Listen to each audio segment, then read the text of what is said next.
Hi everyone, welcome back to my channel. कैसे हो आप सभी? आई एम श्योर कि आप सभी ठीक होंगे। तो चलिए आज का वीडियो हम लोग स्टार्ट करते हैं। आज के वीडियो में हम लोग डील करने वाले हैं इंटेस्टाइनल ऑब्स्ट्रक्शन वाला क्वेश्चन। ठीक है, तो जो लोग भी चैनल पर नए हैं वो लोग चैनल को सब्सक्राइब कर ले, वीडियो को लाइक करें और अपने दोस्तों के साथ शेयर ज़रूर करें। और हाँ, अगर आपको PDF नोट्स की रिक्वायरमेंट हो तो डिस्क्रिप्शन में मेरा मेल दिया हुआ है, उस पर कॉन्टैक्ट करके आप लोग PDF नोट्स ले सकते हो। तो चलिए स्टार्ट करते हैं इंटेस्टाइनल ऑब्स्ट्रक्शन। इंटेस्टाइनल ऑब्स्ट्रक्शन वैसे है क्या? इंटेस्टाइनल ऑब्स्ट्रक्शन जो है एक ऐसा मतलब ऐसा रुकावट है जो हमारे डाइजेशन में दिक्कत करता है। यानी कि जो हमारी इंटेस्टाइन होती है वो एक रास्ते की तरह होती है और उसमें किसी टाइप का ब्लॉकेज आ जाता है जिसे हम इंटेस्टाइनल ऑब्स्ट्रक्शन कहते हैं। ठीक है, इंटेस्टाइनल ऑब्स्ट्रक्शन का मीनिंग होता है हमारी इंटेस्टाइन में एक ब्लॉकेज आ जाना, जैसे कि ख़राब पानी या फिर गैस या नॉर्मल तरीके से ये जो सारी चीज़ें हैं ये बाहर नहीं हो पाती है। मतलब कि हमारी जो इंटेस्टाइन है उसमें किसी रीज़न की वजह से, चाहे वो ट्यूमर हो सकता है, हर्निया हो सकता है, या फिर जो हमारी इंटेस्टाइन होती है वो आपस में ही जो है मिल के ये हो जाती है, उनमें कसाव आ जाता है। उसके कारण जो है उसमें से गैस और जो हमारा जो भी डाइजेस्टिव फूड है वो पास आउट नहीं हो पाता है। तो उसके कारण जो है स्टमक, हमारे जो स्टमक है या फिर इंटेस्टाइन है उसमें हमारा डाइजेस्टिव फूड इकट्ठा होते जाता है, तो उसे हम लोग क्या कहते हैं? Intestinal obstruction. ठीक है, ये कहाँ पे होता है? स्मॉल इंटेस्टाइन में होता है, ज़्यादा मोस्ट कॉमनली स्मॉल इंटेस्टाइन में होता है और लार्ज इंटेस्टाइन में होता है। ठीक है, इसके जो है टाइप्स होते हैं, मैकेनिकल होते हैं और एक फंक्शनल होता है। ठीक है, इसके सिम्टम्स में जो है abdominal cramping, pain, projectile vomiting यानी कि बाइल या फिर जो फीकल स्मेल के साथ हमें वोमिटिंग आती है। ठीक है, उसके बाद एब्डोमिनल डिस्टेंशन होता है, पेट फूल जाता है, दैट मीन्स, और कॉन्स्टिपेशन होता है और गैस पास वगैरह नहीं हो पाती है। ओके, उसके बाद डिहाइड्रेशन जैसे कि ड्राई माउथ, लो BP, ये सारे सिम्टम्स जो है पेशेंट को दिखने लगते हैं। ओके,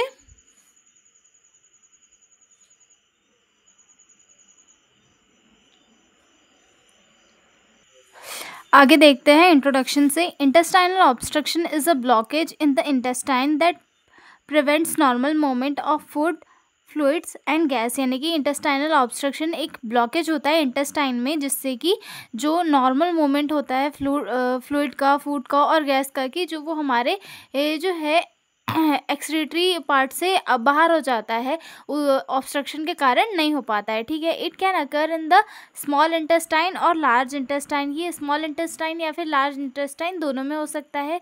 द ब्लॉकेज में बी मैकेनिकल और functional loss of normal intestine moment में। ये जो ब्लॉकेज है ये मैकेनिकल हो सकता है यानी कि किसी फिजिकल रीज़न के कारण भी हो सकता है, फंक्शनल हो सकता है यानी कि जो नॉर्मल इंटेस्टाइन के मोमेंट होते हैं उनमें डिस्टर्बेंस के कारण हो सकता है। ठीक है, in it can be partial, some content pass और कंप्लीट नथिंग पास। मतलब ये पार्शियल भी हो सकता है या फिर फुल्ली भी हो सकता है, यानी कि कुछ कुछ जो पार्टिकल्स है वो पास आउट हो गए, लेकिन कुछ पार्टिकल जो पूरा जो डाइजेस्टिव फूड है वो पास आउट नहीं हो पाता है। ठीक है, common cause include adhesion, hernias, tumour, वॉल्वस,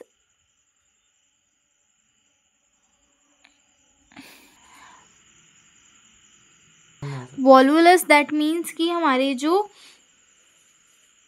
intestine होती है वो आपस में ट्विस्ट हो जाती है। ठीक है, और इसके बाद जो है इंटरसेप्शन, दैट मीन्स कि जो हमारी इंटेस्टाइन होती है उनके पार्ट एक दूसरे के अंदर घुस जाते हैं। ठीक है, या फिर पैरालाइटिक इलियस। पैरालाइटिक इलियस क्या होता है? जो हमारी जो हमारी मसल्स होती है वो प्रॉपरली वर्क नहीं कर पाती है, उनका जो वो वर्क करने का एक जो वे होता है वो कंप्लीटली नहीं हो पाता है, जिससे कि वो फूड को प्रॉपरली डाइजेस्ट नहीं कर पाती और ऑब्जर्व नहीं कर पाती। ठीक है, if untreated it can lead to dehydration, infection, bowel tissue, death and shock। मतलब जो इंटेस्टाइनल कॉन्स्टिपेशन, इंटेस्टाइनल ऑब्स्ट्रक्शन है, अगर इसे ट्रीट नहीं किया जा सकता तो नहीं किया जाता है तो जो है इससे सीवियर सिम्टम्स दिखाई दे सकते हैं, जैसे कि डिहाइड्रेशन या फिर इन्फेक्शन, क्योंकि वहाँ पर जो है फूड लगातार जमा होते रहेगा और वहाँ के जो टिश्यूज़ है वो उनकी डेथ होने लगेगी, और साथ में शॉक की जो कंडीशन है वो दिखने लगेगी। ठीक है, आगे देखते हैं डेफिनेशन।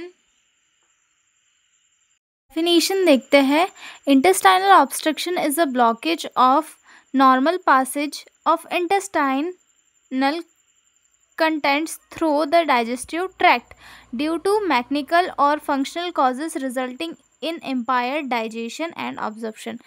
यानी कि इंटेस्टाइनल ऑब्स्ट्रक्शन एक ऐसा ब्लॉकेज है जो इंटेस्टाइनल कंटेंट्स जो होते हैं उनका नॉर्मल पासेज नहीं होने देता, जो मतलब जो हमारा डाइजेस्टिव ट्रैक्ट है उसके थ्रू जो नॉर्मल पासेज होने वाला होता है हमारे फूड कंटेंट का, वो प्रॉपरली नहीं हो पाता है क्योंकि इंटेस्टाइन में ब्लॉकेज कॉज हो जाता है। ठीक है, जिसकी वजह से जो है डाइजेशन और एब्जॉर्प्शन की जो प्रोसेस है वो प्रॉपरली नहीं हो पाती है। ये या तो फिर मैकेनिकल कॉजेज़ की वजह से हो सकता है, यानी कि जो फिज़िकल एनाटमी होती है इंटेस्टाइन की उसमें किसी डिस्टर्बेंस की वजह से कॉज हो सकता है, या फिर फंक्शनल कॉजेज़ जैसे कि वहाँ की जो सेल्स है उनका प्रॉपरली वर्क नहीं कर पाना, या फिर अदर किसी रीज़न की वजह से कॉज हो सकती है। ठीक है, आगे देखते हैं types of intestinal obstruction. Type में है जो इसके 6 टाइप लिखे हैं मैंने, मोस्टली तो 2 मेन टाइप होते हैं, मैकेनिकल एंड नॉन मैकेनिकल, या फिर इसे पैरालाइटिक इलियस भी कहा जाता है। ठीक है, लेकिन मैंने 6 लिखे हैं, हम उन्हें डील करते हैं। ठीक है, फर्स्ट आता है मैकेनिकल ऑब्स्ट्रक्शन, सेकंड आता है non mechanical obstruction paralytic ileus, third आता है portal obstruction partial obstruction, then fourth आता है कंप्लीट ऑब्स्ट्रक्शन, देन फिफ्थ आता है small bowel obstruction, then sixth आता है लार्ज बॉवेल ऑब्स्ट्रक्शन। ठीक है, अगला देखते हैं mechanical obstruction. Mechanical obstruction caused by physical blockage in the intestine, यानी कि जो मैकेनिकल ऑब्स्ट्रक्शन है वो इंटेस्टाइन में फिजिकल ब्लॉकेज की वजह से कॉज होता है। यानी कि जो इंटेस्टाइन की फिजिकल एनाटमी होती है, मतलब जो इंटेस्टाइन की एनाटमी होती है उसमें किसी फिजिकल चेंज के कारण जो है मैकेनिकल ऑब्स्ट्रक्शन कॉज होता है। ठीक है, मैकेनिकल ऑब्स्ट्रक्शन के एग्जाम्पल है जैसे कि अगर किसी पेशेंट को ट्यूमर हो गया हो, या फिर वहाँ पे स्कार टिश्यू का फॉर्म हो गया हो एडेशन के कारण, ठीक है, हर्निया हो गया हो, ठीक है, वॉल्वुलस दैट मीन्स कि जो इंटेस्टाइन है वो आपस में ट्विस्ट हो गई हो, या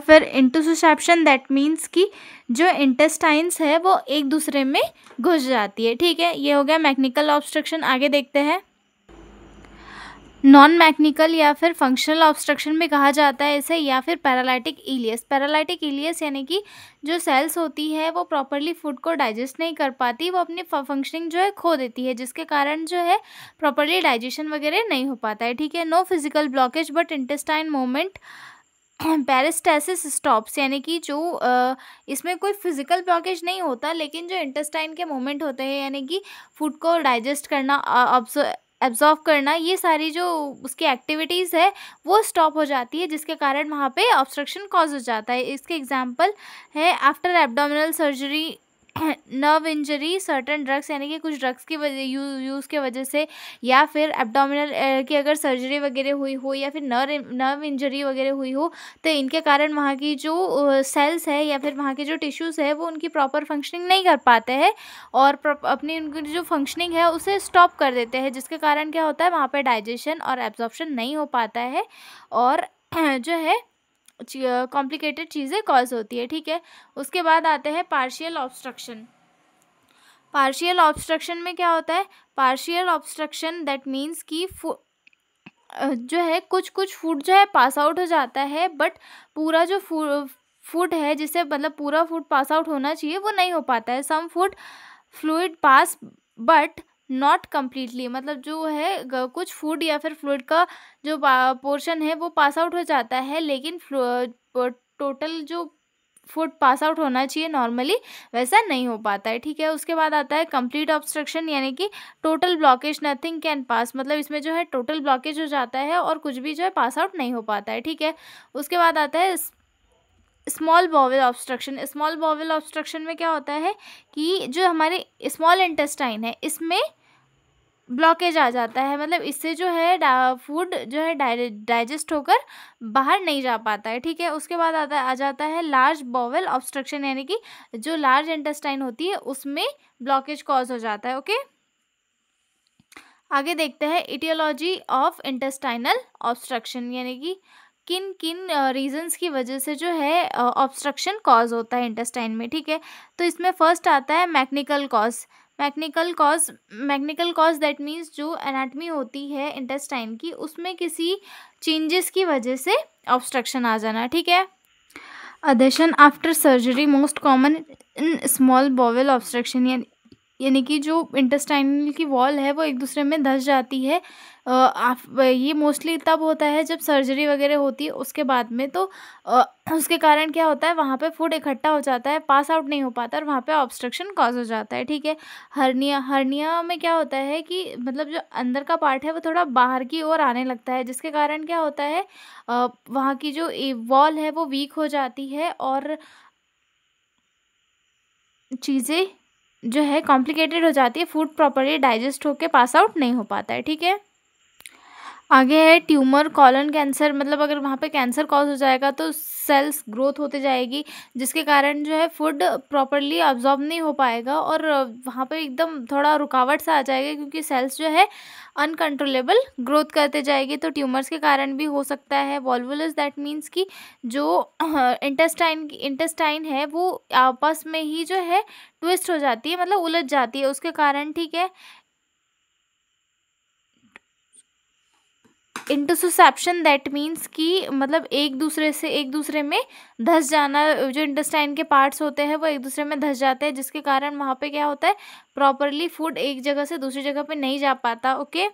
फीकल इम्पैक्शन के कारण भी जो है फूड प्रॉपरली पास आउट नहीं हो पाता है, ठीक है। फॉरेन बॉडीज, जैसे कि अगर किसी ने कुछ खा लिया है और वहाँ पे जाके अटक गया है तो उसके कारण भी नहीं निकल पाता है, ठीक है। उसके बाद आते हैं नॉन मैकेनिकल कॉजेज पे, जिसमें आता है सबसे पहला पैरालाइटिक इलियस आफ्टर सर्जरी, यानी कि जो हमारे इंटेस्टाइन के टिश्यूज़ वगैरह, सेल्स वगैरह वो प्रॉपरली वर्क नहीं कर पाते, चीज़ों को एब्जॉर्ब नहीं कर पाते, जिसके कारण वो अपनी फंक्शनिंग खो देते हैं और फूड को डाइजेस्ट नहीं कर पाते, ठीक है। स्पाइनल कॉर्ड इंजरी के कारण भी जो है प्रॉपरली फूड डाइजेस्ट नहीं हो पाता है और वहाँ पे ऑब्स्ट्रक्शन कॉज हो जाता है, ठीक है। इलेक्ट्रोलाइट इम्बैलेंस, लो पोटेशियम के कारण भी हो सकता है, ठीक है। इन्फेक्शन के कारण भी हो सकता है, peritonitis that means infection in stomach. उसके बाद ड्रग्स जैसे कि ओपॉइड्स या फिर एंटीकोलिनर्जिक ड्रग्स का अगर यूज़ कर रहे हैं तो उसके कारण भी जो है ऑब्स्ट्रक्शन कॉज होता है, ठीक है। आगे देखते हैं इसकी pathophysiology due to etiological factor, मतलब किसी भी मैकेनिकल या फिर नॉन मैकेनिकल कॉजेज, जैसे कि हर्निया हो गया, ट्यूमर हो गया, या फिर नॉन मैकेनिकल कॉजेज में पैरालाइटिक इलियस हो गया, उसके कारण जो है इंटेस्टाइन के जो ल्यूमन है उसमें ब्लॉकेज आ जाएगा, ठीक है। जिसके कारण क्या हो जाएगा, accumulation of food fluid, gas and food above blockage, यानी कि जो भी ब्लॉकेज वाला पार्ट है उसके ऊपर वाला हिस्सा जो है स्लोली फूड पार्टिकल्स गैस और डाइजेस्टिव फूड से भरने लगता है, मतलब वहाँ पे जो है वहाँ से फूड अगर बाहर नहीं जा पाएगा तो वहाँ पे फूड जो है इकट्ठा होते जाएगा, ठीक है। प्रेशर, जिससे कि प्रेशर बढ़ते जाएगा, जो हमारी इंटेस्टाइन हो जाएगी उसके अंदर का प्रेशर बढ़ता जाएगा। Increased pressure in intestinal wall swelling, oedema, जो वहाँ पे प्रेशर बढ़ेगा तो जिसके कारण वहाँ पे क्या होगा, स्वेलिंग आने लग जाएगी, एडिमा हो जाएगा, ठीक है। Compression of blood vessels, reduce blood flow, जो ज़्यादा प्रेशर होने के कारण इंटेस्टाइनल की जो ब्लड सप्लाई है वो भी काफ़ी कम हो जाएगा, जिससे कि टिश्यू डैमेज होना शुरू हो जाते हैं, ठीक है। उसके बाद आता है डैमेज टिश्यू लाइनिंग, जब वहाँ पे ब्लड का जो फ्लो है वही कम हो जाएगा, जिसके कारण क्या होगा, वहाँ की जो लाइनिंग है, वॉल की लाइनिंग है वो भी डैमेज होने लग जाएगी, ठीक है। Leakage of fluid, electrolyte and proteins into abdominal cavity, damage intestinal wall से जो फ्लूइड और बैक्टीरिया वगैरह लीक होकर जो है एब्डोमिनल कैविटी में चले जाते हैं, और फिर आगे क्या होता है, जिसके कारण बैक्टीरियल ग्रोथ या फिर टॉक्सिन वगैरह रिलीज होने लग जाते हैं और इसके आगे जो है सीवियर कॉम्प्लिकेशन जैसे कि पेरिटोनाइटिस या फिर परफोरेशन या फिर शॉक जैसी कंडीशन कॉज हो जाती है, ठीक है। मतलब किसी भी फैक्टर के कारण जो है वहाँ पे ऑब्स्ट्रक्शन कॉज होता है और फिर उसके कारण सीवियर कंडीशन आने लगती है, ठीक है। आगे देखते हैं इसके sign and symptoms.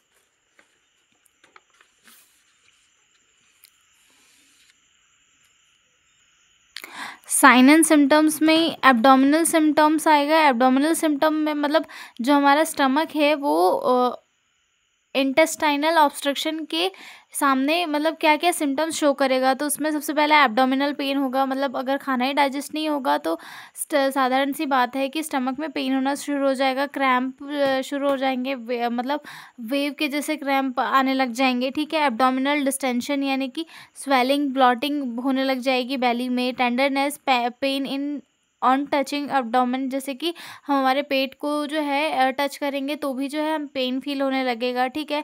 Gastrointestinal system कैसे होंगे, जैसे कि वॉमिटिंग होने लग जाएगी, कैन बी प्रोजेक्टाइल में कंटेंट बाइल फॉर और faecal matter in severe cases, मतलब अगर सीवियर केसेस में है तो उसमें जो है बाइल के कुछ कंटेंट भी होंगे, या फिर कुछ फीकल जैसे स्मेल भी उसमें प्रेजेंट होगी, ठीक है। उसके बाद आते हैं कॉन्स्टिपेशन होगा पेशेंट को, मतलब को फूड या फिर स्टूल मतलब यूरिन या फिर स्टूल कुछ भी चीज़ें पास आउट नहीं हो पाएगी, ठीक है।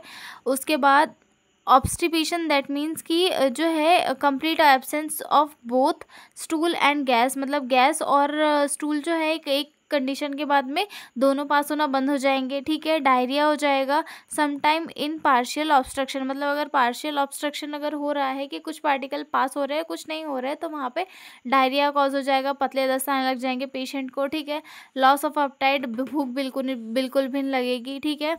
उसके बाद bowel sound, hyper active bowel sound in early stage, high pitched tickling sound, मतलब बॉवल साउंड आने लग जाएगा, हाई टिकलिंग साउंड जैसे, ठीक है। Absent bowel sound in late stage when intestine stops working, मतलब जब इंटेस्टाइन वर्क करना बंद कर देगी तो उस टाइम पे बॉवल साउंड भी जो है वो स्टॉप हो जाएंगे, मतलब जब स्टार्टिंग में रहेगा तब उस टाइम ज़्यादा साउंड आएगा बॉवल साउंड, लेकिन जब एंड पार्ट आने लगेगा तब उस टाइम पे बॉवल साउंड जो है स्टॉप हो जाएंगे, ठीक है। जनरल सिम्टम्स जैसे कि फीवर हो जाएगा या फिर रैपिड हार्ट रेट हो जाएगा, low BP, weakness, fatigue, dehydration sign, dry mouth, urine output slow, ये सारी चीज़ें देखने के लिए मिलेगी। आगे देखते हैं इसके डायग्नोस्टिक इवोल्यूशंस।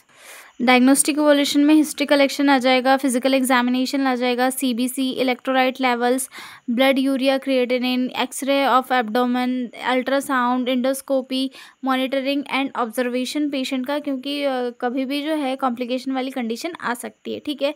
उसके बाद थोड़ा सा मेडिकल मैनेजमेंट भी देख लेते हैं कि मेडिकल मैनेजमेंट में क्या क्या करते हैं। तो सबसे पहले पेशेंट को है एनपीओ पे रखते हैं, यानी कि नो फूड और फ्लूइड बाय माउथ, ओके। उसके बाद एनजी ट्यूब इंसर्ट करते हैं ताकि जो है गैस और फ्लूइड वगैरह है उसे उसका जो प्रेशर है स्टमक में कम किया जा सके। हमने बेस्ट हॉस्पिटल में देखा है कि कई पेशेंट को जो एनजी ट्यूब लगा के रखा जाता है ताकि उनका जो फ्लूइड वगैरह है उसका प्रेशर स्टमक में कम हो, ठीक है। IV fluid and electrolytes to correct dehydration imbalance, IV fluid चलाए जाते हैं और डिहाइड्रेशन को करेक्ट करने के लिए जो है आईवी ही उसे फ्लूइड वगैरह दिए जाते हैं, ठीक है। एनाल्जेसिक दिए जाते हैं पेन को रिलीव करने के लिए, और एंटीबायोटिक अगर इन्फेक्शन जैसे अगर कुछ कोई सिचुएशन आ रही है तो उसे ट्रीट करने के लिए जो है एंटीबायोटिक वगैरह दी जाती है, ठीक है। नर्सिंग मैनेजमेंट में क्या करते हैं, नर्सिंग मैनेजमेंट भी देख लेते हैं थोड़ा, जिसमें कि वाइटल साइन वगैरह लेते हैं, एब्डोमिनल गर्थ वगैरह चेक की जाती है, बाउल साइन चेक किया जाता है कि अगर कम बाउल साइन आ रहा है दैट मीन्स कि अभी स्टार्ट ही हुआ है, और अगर बिल्कुल स्टॉप हो गया है तो दैट मीन्स कि जो है सीवियर इसमें चले गया है, ठीक है।